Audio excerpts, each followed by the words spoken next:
Hello guys, welcome back. இன்றைக்கி நம்ம யூமின் FF தான் பார்க்க போகிறோம். ஹாஸ்டல் லவ் ரொம்ப ரொம்ப பெரிய கேப் விட்டுட்டேன். I am so sorry. ஏன்னா கொஞ்சம் ஹெல்த் இஷ்யூஸ், அப்புறம் ஃபேமிலி ஒர்க் அப்படி இப்படின்ட்டு நிறைய போயிடுச்சு. அது மட்டும் இல்லாமல் முன்ன மாதிரி என்னால் ரொம்ப பேச முடியல. லைட்டாக பேசினா கூட பயங்கரமாக மூச்சு வாங்குது. ஏன் எதனாலன்றது உங்களில் சில பேர், நிறைய பேருக்கே தெரியும். ஸோ அதனால் என்னை மன்னிச்சிருங்க. இதுக்கப்புறமேட்டு வீடியோஸ் நடுவில் நான் போட ட்ரை பண்ணுறேன். ஓகேவா? சரி, பாட்டை ஸ்டார்ட் பண்ணுறதுக்கு முன்னாடி இதுக்கு முன்னாடி என்ன நடந்துச்சு அப்படின்றத நான் ஒரு சின்னதாக ஒரு ரீகேப் அப்படியே சொல்லிடுறேன்.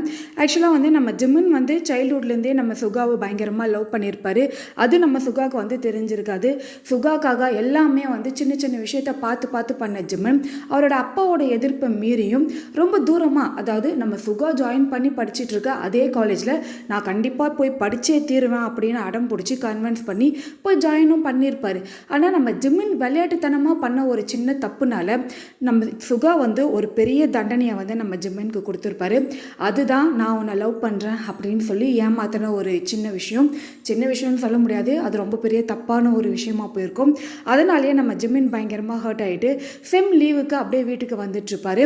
அந்த ஒரு கேப்பு, அதாவது இந்த லவ்வர்ஸ்குள்ளே அவங்களோட லவ்வை புரிஞ்சுக்கிறதுக்கு கேப் தேவை அப்படின்னு சொல்லுவாங்க பார்த்தீங்களா? அது நம்ம ஜிமினுக்கும் அவங்க சுகாவுக்கும் கரெக்டாக பொருந்திருக்கும். நம்ம ஜிமின் நம்ம கண்ணு முன்னாடி இல்லை, அவன் இங்கேருந்து போயிட்டான், நம்ம அவனை ரொம்பவே கஷ்டப்படுத்திட்டோம் அப்படின்ட்டு நம்ம சுகா ஒரு செகண்டும் நினைக்க ஆரம்பிப்பார். அதுவே நம்ம ஜிமின் மேலே இருக்கிற லவ்வை நம்ம சுகாவுக்கு எடுத்துக்காட்டும். அப்படி இருந்த நம்ம சுகா ஜிமினை தேடி அவரும் ஜிமின் வீட்டுக்கே வந்திருப்பார். 2-3 தடவை பார்த்து பேசியிருப்பார். ஆனால் நம்ம ஜிமினுக்கு நம்பிக்கை இல்லாமல் இருந்திருக்கும். ஃபைனலாக நம்ம ஜிமினுக்கும் சுகா மேலே ஒரு ட்ரஸ்ட், லவ் பண்ணலாம் அப்படின்ட்டு அவரோட மனசை ஏற்றுக்கிட்டு நம்ம சுகாவை பார்த்து அவன்கிட்ட நேர்லேயே நம்மளோட லவ்வை சொல்லலாம் அப்படின்ட்டு வந்த ஜிமினுக்கு ஒரு பெரிய ஷாக்.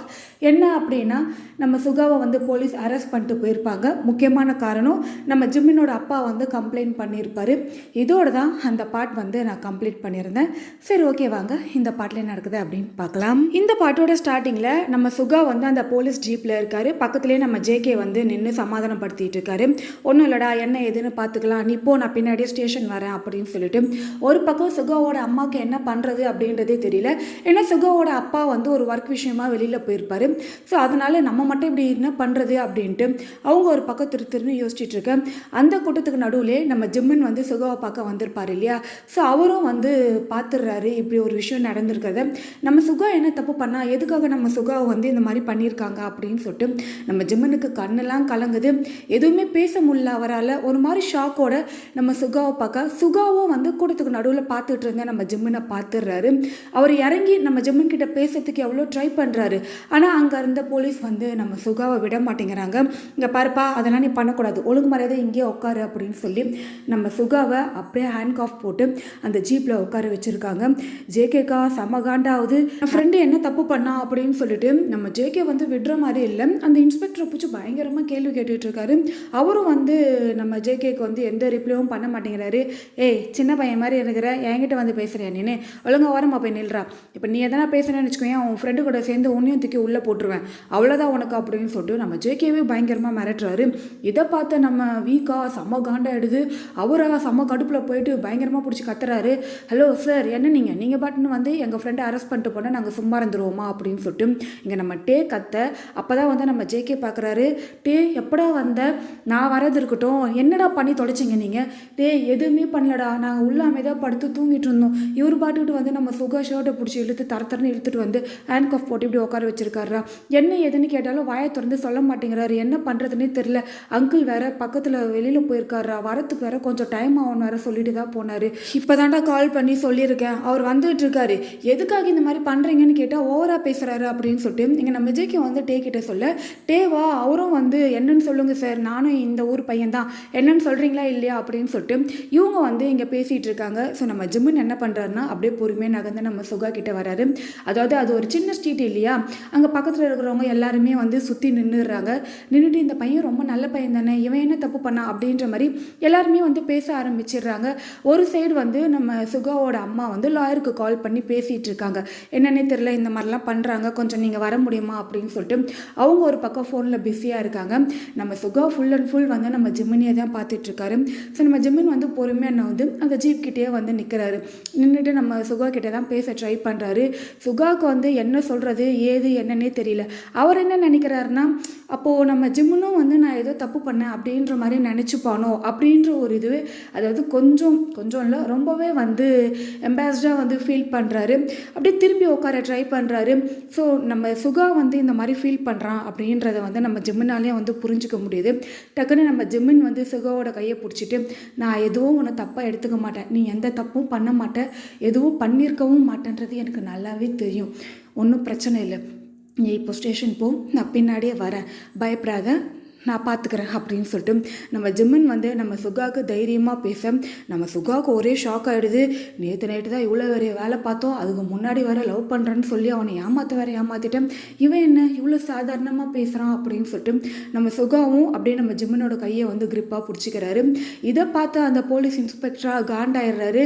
ஹலோ என்ன பண்ணிகிட்டு இருக்கீங்க, எப்பா தள்ளி நில்லுப்பா அப்படின்னு சொல்லிட்டு சீக்கிரம் வண்டி எடுங்க அப்படின்ட்டு அங்கேருந்து ஜீப்பில் நம்ம சுகாவை கூப்பிட்டு போயிடுறாங்க. ஜிம்மின் அப்படியே அந்த நடு ரோட்லேயே வந்து நின்று அந்த ஜீப் போகிறதையே வந்து பார்த்துட்ருக்காரு.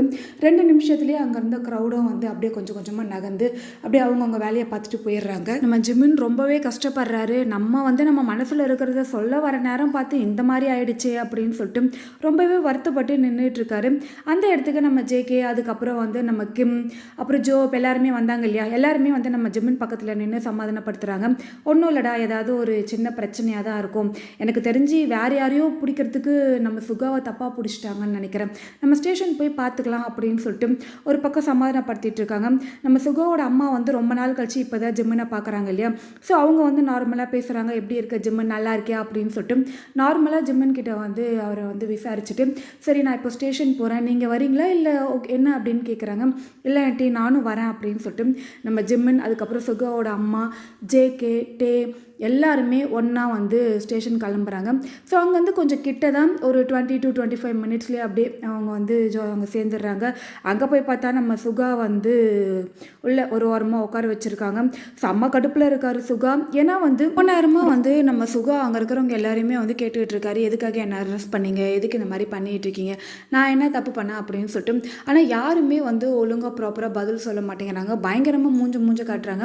இதுக்கப்புறம் என்ன நீ கேள்வி கேட்டேன்னா உன்னை நான் லாக் அப்பில் வச்சு பின்னி எடுத்துருவேண்டா அப்படின்ற மாதிரிலாம் பேசுகிறாங்க.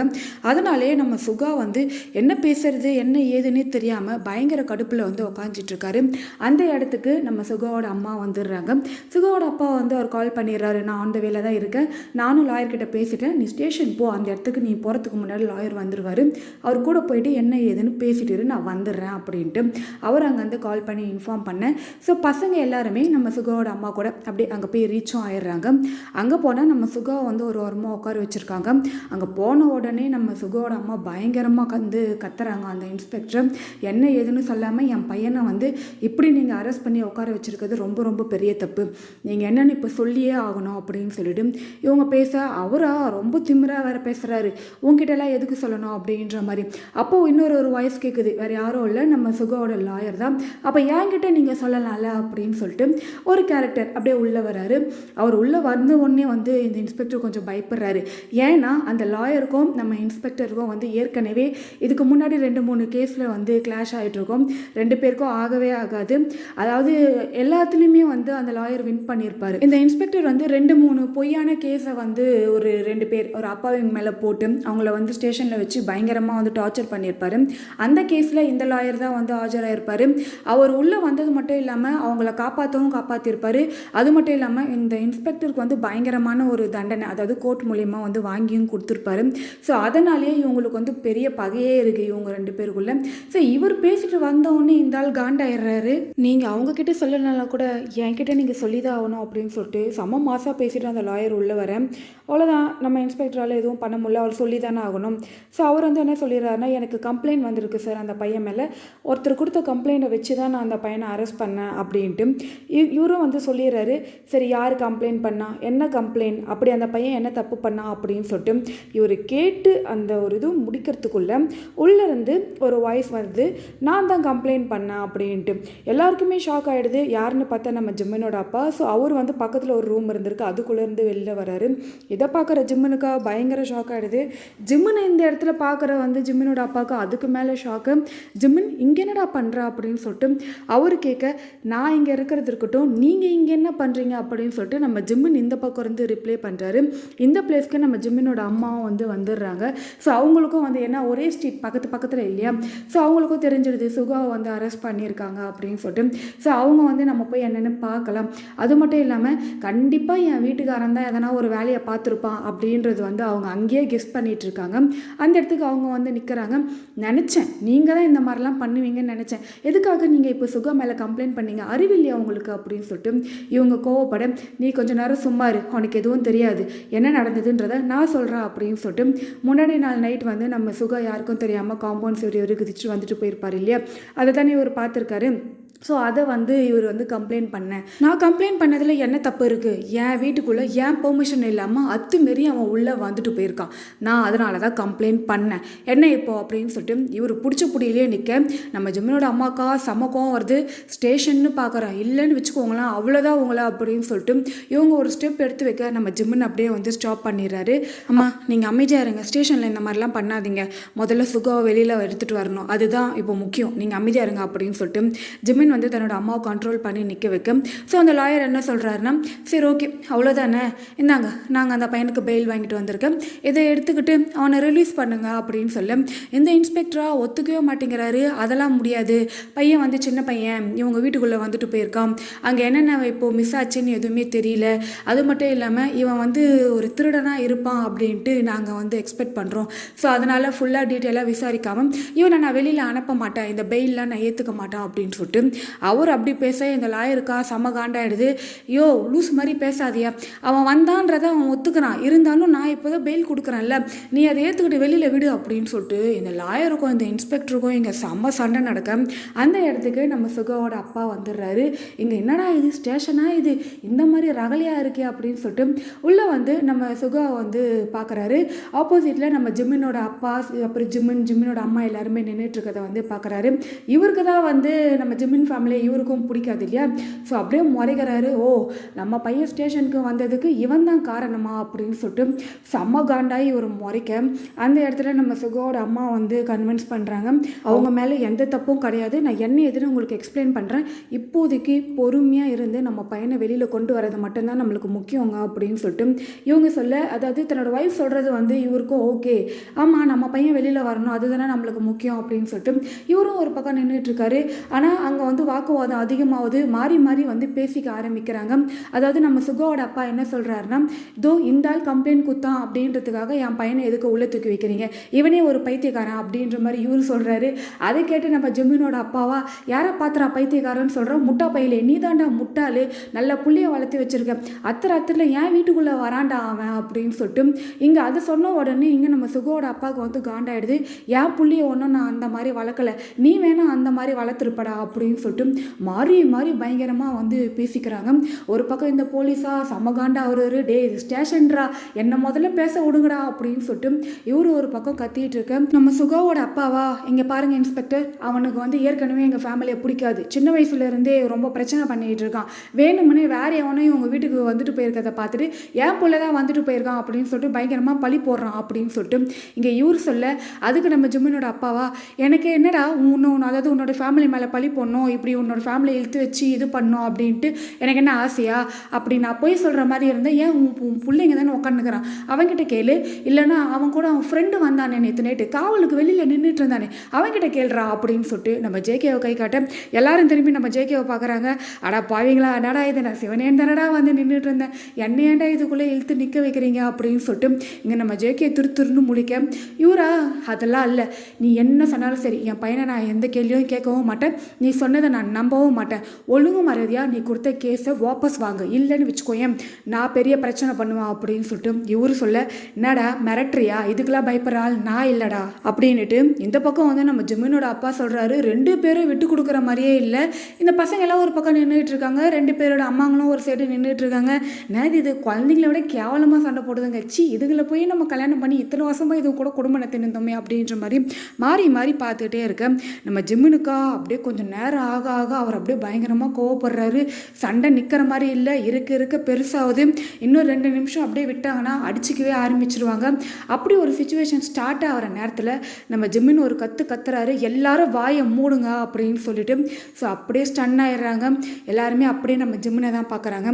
நம்ம ஜிம்மின் கொஞ்சம் கூட யோசிக்கவே இல்லை. அப்படியே நம்ம சுகாவை பார்த்துட்டு அப்படியே திரும்பி அந்த இன்ஸ்பெக்டர்கிட்ட, சார் சுகா நேற்று நைட்டு என் வீட்டுக்கு வந்தான், உண்மைதான், ஆனால் அவனா வரல, நான் தான் சுகாவை வர சொன்னேன் அப்படின்ட்டு இப்படி ஒரு குண்டு தூக்கி போட நம்ம ஜிமினோட அப்பாக்கா தலையில் இடி உந்த மாதிரி ஆகிடுது. டேய் மகனே என்னடா சொல்கிற அப்படின்னு சொல்லிட்டு இங்கே நம்ம அதாவது ஜிமினோட அப்பா வந்து ஜிமின் கிட்டே கேட்க, நீங்கள் கொஞ்சம் நேரம் வாயை மூடுங்கப்பா, என்ன எதுன்னு விசாரிக்காமல் இவ்வளோ பெரிய வேலையாக பார்த்து வைப்பீங்க, சே ஏன்ப்பா இந்த மாதிரிலாம் இருக்கீங்க, என்னை கூப்பிட்டு இப்படி அசிங்கப்படுத்துறீங்களே நீங்கள் அப்படின்னு சொல்லிட்டு நம்ம ஜிமின் வந்து அப்படியே அந்த இன்ஸ்பெக்டர் பக்கத்தில் தான் போய் நிற்கிறாரு. இங்கே பாருங்கள் சார், யார் சொல்கிறது உண்மை கிடையாது, நான் சொல்கிறது மட்டும்தான் உண்மை. சுகா நேற்று என் வீட்டுக்கு வந்தான் தான், நான் இல்லைன்னு சொல்லவே இல்லையே. என் அப்பா எதையோ நினச்சி அவர் கம்ப்ளைண்ட் கொடுத்துட்டாரு. ஆனால் சுகா வந்ததுக்கு முக்கியமான காரணம் நான் தான் அவனை என்னோடய ரூமுக்கு வர சொன்னேன். ஏன்னா நானும் அவனை லவ் பண்ணுறோம். என்னை பார்க்க சொல்லி நான் தான் வர சொன்னேன், யாருக்கும் தெரியாமல் அவன் என்னை பார்த்துட்டு போனான், அவ்வளோதான், வேறு எதுவும் இல்லை அப்படின்னு சொல்லிட்டு நம்ம ஜிம்மின் இப்படி ஒரு போடு போட்டுறேன். நம்ம சுகாவா அப்படியே அவனை வாயை பொழுது பார்த்துன்னுக்கிறாரு. பரவாயில்லையே இவ்வளோ தூரம் பேசிட்டானே இவன் அப்படின்னு சொல்லிட்டு அவர் ஒரு பக்கம் இது பண்ண. அதாவது நம்ம ஜிம்மினோட அப்பா சுகாவோட அப்பாவை தவிர அங்கே இருக்கிற எல்லாருக்குமே வந்து ஒரு விதமான சந்தோஷம். அதாவது நம்ம ஜிம்மின் சுகா ஃப்ரெண்ட்ஸு, அதுக்கப்புறம் ஜிம்மின் சுகாவோட அம்மாங்களுக்கு ரொம்பவே சந்தோஷமாக இருக்குது. அப்பா என் பையன் வாயை திறந்து சொல்லிட்டான் அப்படின்ட்டு பயங்கரமான ஒரு ஹாப்பியோட நம்ம ஜிம்மினோட அம்மா நின்றுட்டு இருக்காங்க. அவ்வளோதான், சரி ஓகே, தோ இந்த பையனே இப்படி சொல்லிட்டானே, சுகாவை உள்ளே தூக்கி வைக்கணும் அப்படின்னா கூடவே இந்த ஜிம்மினையும் தான் உள்ளே தூக்கி வைக்கணும், என்ன பண்ணுறீங்களா அப்படின்னு சொல்லிட்டு இந்த லாயர் கேட்க, இப்போ இந்த இன்ஸ்பெக்டரால் எதுவுமே பண்ண முடியல. ஏன்னா வந்து நம்ம சுகா ஓப்பனாகவே வந்து இது பண்ணிட்டாரு. நம்ம ஜிம்மினும் வந்து பதில் சொல்லிட்டாரு, ஆமாம் நான் தான் வர சொன்னேன் அப்படின்னு சொல்லிட்டு. ஸோ 2 பேர் மேலேயும் தான் வந்து கேஸ் போடணும் அப்படின்ற ஒரு சிக்கலாயிடுது. அப்படியே நம்ம இன்ஸ்பெக்டர் திரும்பி நம்ம ஜிம்மினோட அப்பாவை தான் வந்து பார்க்குறாரு. என்னடா உன் பையன் இப்படி ஒரு வேலையை பார்த்து விட்டான் அப்படின்ற மாதிரி முறைக்கிறாரு. டேய் நான் என்னடா பண்ணுவேன் இவன் இப்படி சொல்லி தொலைப்பான்ட்டு அப்படின்ட்டு இவர் ஒரு பக்கம் யோசிக்கிறாரு. இப்போ வந்து நம்ம ஜிம்மினோட அப்பாவுக்கு வந்து வேறு ஆப்ஷனே கிடையாது. ஏன்னா அவருடைய பையனுக்கு வந்து எதுவும் ஆகக்கூடாது இல்லையா. ஸோ அதனால் அவர் என்ன சொல்லிடுறாருன்னா, சரி ஓகே நான் கொடுத்த கேஸை வந்து நான் வாபஸ் வாங்கிடுறேன் அப்படின்னு சொல்லி அதுக்கான ஒர்க்கை வந்து பார்த்துடுறாரு. உடனே நம்ம சுகாவை வந்து ரிலீஸும் பண்ணிடுறாங்க. சரி ஓகே நீங்கள் இப்போ கூட்டிகிட்டு போகலாம் அப்படின்னு சொல்லிட்டு அந்த இன்ஸ்பெக்டர் வந்து அமுச்சு விட்டுறாரு. அப்படியே ஜிம்மினோட அப்பாவை முறைக்கிறாரு, நீ ஏதோ கோவமாக இருக்கேன்னு நினைக்கிறேன், நான் அப்புறம் உங்ககிட்ட ஃபோன் பண்ணி பேசுகிறேன்டா அப்படின்னு சொல்லிட்டு நம்ம ஜிம்மனோட அப்பா பயங்கர கோவமாக ஃபர்ஸ்ட் அவர் அங்கேருந்து வெளியில் வராரு. பின்னாடியே வந்து நம்ம சுகாவோட அப்பா, அதுக்கப்புறம் சுகா அவங்க அம்மா அப்படி வெளில வராங்க. அதுக்கடுத்தது வந்து நம்ம ஜிம்மினோட அம்மா, அதுக்கப்புறம் நம்ம பசங்க மற்றவங்க எல்லாருமே அப்படியே வெளில வராங்க. அந்த இடத்துல வந்து நம்ம ஜிம்மினோட அப்பா இருக்கார் பார்த்தீங்களா, அவர் ஒரு ஓரமாக வந்து நிற்கிறாரு. என் பையன் இப்படி ஒரு விஷயத்த சொல்லிட்டானே, என்னது இது, அப்போ அவன் உண்மையிலே லவ் பண்ணுறானா, இல்லை கூடவே கூடாது, நான் சொல்கிற பையனை தான் என் பையன் கல்யாணம் பண்ணிக்கணும், இந்த சுகா நல்லவனே கிடையாது அப்படின்ற மாதிரி அவர் ஒரு பக்கம் யோசிச்சுட்டு இருக்காரு. ஆக்சுவலாக வந்து இந்த ஒரு விஷயத்தை வந்து நம்ம சுகாவோட அப்பா எப்படி பார்க்குறாரு அப்படின்னா, இப்போ நம்ம ஜிம்மினோட அப்பா யோசிக்கிறாரு இல்லை, ஸோ அந்த மாதிரிலாம் அவர் யோசிக்கவே இல்லை. பசங்களை அவங்களுக்குள்ளே பிடிச்சிருந்தா எனக்கு எந்த பிரச்சனையும் இல்லை அப்படின்ற மாதிரி அவர் ஒரு எண்ணத்தில் இருக்கார். அதனால் அவர் பெருசாகவே ரியாக்ட் பண்ணிக்கல. அவங்க வாழ்க்கை அவங்க வாழ போகிறாங்க, அது அவங்களுடைய முடிவு, அவங்க எது சொன்னாலும் நான் அதை செய்ய தான் போகிறேன் அப்படின்ற மாதிரி அவர் ஒரு பக்கம் நின்று யோசிச்சுட்டு இருக்காரு. இந்த சைடு வந்து நம்ம சுகாவோட அம்மா வந்து நம்ம ஜிம்மின் கிட்ட வந்து தேங்க்யூ சொல்கிறாங்க. ரொம்ப ரொம்ப நன்றிப்பா, நீ இல்லைனா அவ்வளோதான் அப்படின்ற மாதிரி பேசுகிறாங்க. ஒரு சைடு வந்து நம்ம சுகா பயங்கர சந்தோஷத்தில் இருக்காரு. ஒரு வழியாக ஜிம்மின் வந்து நான் பண்ண தப்பை மன்னிச்சுட்டு என்னோட லவ்வை வந்து அவன் ஏற்றுக்கிட்டான் அப்படின்ற ஒரு சந்தோஷம் இருந்தாலும் ஒரு சைடு வந்து அவர் யோசிக்கிறார், ஒரு வேளை நம்மளை காப்பாற்றுறதுக்காக தான் அவன் வந்து சொல்லியிருப்பானோ அப்படின்ற ஒரு எண்ணமும் இருக்குது. ஸோ அப்படி கேங்காக நின்று அப்படியே பேசிகிட்டு இருக்காங்க. நம்ம ஜிம்மின் வந்து சரி நம்ம சுகா கிட்ட பேசலாம் அப்படின்னு சொல்லிட்டு அப்படியே நம்ம சுகாவை பார்த்த மாதிரி தான் நடந்து வராரு. சுகாவும் ரெடியாக இருக்காரு, அது உண்மைன்னு மட்டும் சொல்லிடுறா, உண்மைன்னு மட்டும் சொல்கிறா, பொய்ன்னு சொல்லாதரா அப்படின்னு மனசுக்குள்ளே அப்படியே தான் அந்த ஒரு விஷயத்தை யோசிச்சுக்கிட்டே அவர் நின்றுட்டுருக்காரு. நம்ம ஜிம்மின் வந்து அது வந்து சுகா அப்படின்னு சொல்ல வரத்துக்கும் கரெக்டாக நம்ம ஜிம்முனோட கையை வந்து நம்ம ஜிம்மின் அப்பா பிடிச்சிடுறாரு. இங்கே என்ன பண்ணிட்டு இருக்க ஜிம்மன், இது வரைக்கும் நீ பண்ணதே போதும், இவகிட்ட பேசுகிறன்ட்டு எதனா பண்ணனா அவ்வளோதான் ஒன்று அப்படின்னு சொல்லிட்டு அப்படியே தரன்னு கையை பிடிச்சி இழுக்க, இன்னொரு பக்கம் கையை வந்து நம்ம சுகா பிடிச்சிடுறாரு. ஜிம்மன், என்னை விட்டுட்டு போகாத, நீ என்ன சொல்ல வந்தன்றதை சொல்லு, உன் மனசில் இருக்கிறத என்கிட்ட சொல்லுடா அப்படின்ட்டு இந்த சைடு நம்ம சுகா வந்து பேசிட்டு நிற்க, இந்த பக்கம் இவரா, டே என் பையன் கையை விடுறா, எவ்வளோ தைரியம் இருந்தால் என் பையன் கையை பிடிப்பேன், இதுக்கே கம்ப்ளைண்ட் பண்ணிட்டுமாடா அப்படின்ட்டு அங்கே அவர் பக்கம் நின்று கத்துறாரு. ஜிம்முனுக்கா செம்ம காண்டாவது, எங்கள் அப்பனுக்கு என்னதான் ஆச்சுன்னே தெரியலையே அப்படின்ற மாதிரி இவர் ஒரு பக்கம் அதாவது ஜிமின் தன்னோட அப்பாவே முறைச்சிட்டு பார்த்துட்டு இருக்காரு. இதை வந்து நம்ம ஜிமினோட அம்மா வந்து பார்க்குறாங்க. என் வீட்டுக்காரனுக்கு நேரம் ஆக ஆக பைத்தியம் பிடிக்குதுன்னு நினைக்கிறேன், இந்த ஆளை கூட்டின்னு போயிட்டு ஏதாவது நல்ல மென்டல் ஹாஸ்பிட்டலாக போய் சேர்த்து விட்டுணும் அப்படின்னு சொல்லிட்டு, ஏங்க என்னங்க பண்ணுறீங்க நீங்கள் அப்படின்னு சொல்லிட்டு அவங்க கிட்ட வராங்க. அவங்கள ஒரு அடி அடிப்பாரு பாருங்க, அவ்வளோதான். எல்லாருமே வந்து ஷாக் ஆயிடுறாங்க. எல்லாத்துக்குமே நீ தான் காரணம், என் பையனோட மனசை கலைச்சதும் நீயாக தான் இருப்ப, வீட்டுக்கு வா உன்னை பார்த்துக்கிறேன் அப்படின்னு சொல்லிட்டு ஜிம்மினோட கையை பிடிச்சி அப்படியே இழுத்துட்டு போயிட்டே இருக்காரு. நம்ம சுகாக்கா ரொம்பவே கஷ்டமாயிடுது. இவ்வளோ நேரம், அதாவது இத்தனை நாள் இவ்வளோ பெரிய பிரச்சனைகளுக்கு அப்புறமேட்டு நான் ஜிம்மினோட கையை இவ்வளோ கிரிப்பாக பிடிச்சேன், அதுவும் அவனுடைய பெர்மிஷனோட ஃபர்ஸ்ட் டைம் இப்போ தான் நான் பிடிச்சேன். ஆனால் அப்படிப்பட்ட ஒரு விஷயத்த இவங்க அப்பா இந்த மாதிரி என் கையில் இருந்து அவன் கையை விலக்கி எடுத்துகிட்டு போயிட்டே இருக்காரு அப்படின்ட்டு இவன் ரொம்ப கவலைப்பட்டு நம்ம சுகா அப்படியே பார்த்துட்டு நின்றுக்கிட்டே இருக்க, இவர் இழுத்துட்டு போனவர் ஜிம்மினை ஒரு சைடில் அப்படியே பிடிச்சி நிற்க வச்சுட்டு, இங்கே பாரு, நீ என்ன பண்ணாலும் சரி என் பையன் உனக்கு கிடையவே கிடையாது, உன்ன மாதிரி ஒரு பையனுக்கு என் பையனை நான் மேரேஜ் பண்ணி கொடுக்கவே மாட்டேன், சீக்கிரமாக என் பையனுக்கு ஒரு நல்ல பையனை பார்த்து கல்யாணம் பண்ணி வைக்க தான் போகிறேன், அப்போது நீ என்ன பண்ணுறன்றத நானும் பார்க்குறேன்டா அப்படின்னு சொல்லிட்டு அப்படியே அங்கேருந்து நம்ம ஜிம்மினை கூட்டிகிட்டு போயிட்டே இருக்காரு. ஜிம்முனா, அப்பா ப்ளீஸ்ப்பா கொஞ்சம் நில்லுங்கப்பா, ஏன்ப்பா இந்த மாதிரி பண்ணுறீங்க, என் மனசில் என்ன இருக்குன்றதை கேளுங்கப்பா அப்படின்ட்டு நம்ம ஜிம்மன் எவ்வளோ சொன்னாலும் அவர் கேட்குற மாதிரியே இல்லை. உனக்கு எப்படிப்பட்ட வாழ்க்கையை அமைச்சு கொடுக்கணுன்ட்டு இந்த அப்பாவுக்கு தெரியும், உன்னை எல்லாரும் ஏமாத்துறாங்க ஜிம்மன், யாரையும் நம்பாத, நீ என்னை மட்டும் நம்பு, வா நீ முதல்ல அப்படின்னு சொல்லிட்டு அவர் இழுத்துட்டு போயிட்டே இருக்காரு. சுகாவா ஒரு பக்கம் ஒரு பயங்கர காண்டா ஆகிறாரு, விடவே போகிறதில்லடா அப்படின்ட்டு நம்ம ஜிம்மனை வந்து பிடிச்சி ஃபாலோ பண்ணிட்டு போய் பிடிச்சிடலாம் அப்படின்னு சொல்லிட்டு அந்த இடத்துலேருந்து நவுறாரு பாருங்க. அப்போ வந்து நம்ம சுகாவோட அப்பா பிடிச்சிடுறாரு. இப்போதைக்கு நீ என்ன பண்ணாலும் அவனோட கோவம் தனியவே தனியாது, ஜிம்முன்னு தான் அவன் இன்னும் கஷ்டப்படுத்துவான், கொஞ்சம் விடு, பிரேக் கொடு, பார்த்துக்கலாம் அப்படின்னு சொல்ல இவர் அப்படியே கொஞ்சம் காம் டவுன் ஆகிறாரு. அப்படியே நிற்கிறாரு. நம்ம ஜிம்முனோட அம்மா கிட்ட போய் பேசுகிறாரு. சாரி ஆண்டி, என்னால் தான் இவ்வளோ பிரச்சனையும் உங்களுக்கு, அங்கிள் உங்களை அடிக்க வேற அடிச்சிட்டார்ல அப்படின்னு சொல்ல இவங்க அதெல்லாம் சாதாரணமாகவே எடுத்துக்கிறாங்க. அந்த ஆள் அடிக்கிறதெல்லாம் ஒரு விஷயமே கிடையாதுப்பா, நானாவது இன்றைக்கி ஒரு நாள் தான் அடி வாங்கினேன், ஆனால் அந்த ஆள் என்கிட்ட டெய்லி அடி வாங்குவார், என்ன ஆச்சுன்னு தெரியல, எதனால் உன் விஷயத்தில் மட்டும் இவர் இவ்வளோ ஆஷா நடந்துக்கிறாருன்றது என்னால் புரிஞ்சிக்கவே முடியல, இந்த மாதிரி இருந்ததே இல்லை, ஜிம்முனுக்கு ஒரு விஷயம் பிடிக்கும் அப்படின்னா என்ன பண்ணாலும் அதை அவனுக்கு நிறைவேற்றி கொடுத்துருவாரு, எனக்கே என் ஹஸ்பண்டை பார்க்குறதுக்கு வித்தியாசமாக இருக்குது, நான் முடிஞ்ச வரைக்கும் அந்த ஆளை கன்வின்ஸ் பண்ண பார்க்குறேன், எதுவும் நம்ம கை மீறி போகாது, நீ பயப்படாத, சரி நான் இப்போ கிளம்புறேன் அப்படின்னு சொல்லிட்டு அவங்க அங்கேருந்து கிளம்புறாங்க. சரி ஓகே கைஸ், இதோட இந்த பார்ட் நான் இங்கே கம்ப்ளீட் பண்ணிடுறேன். நெக்ஸ்ட் பார்ட் சீக்கிரமாக பார்க்கலாம். Tata bye bye.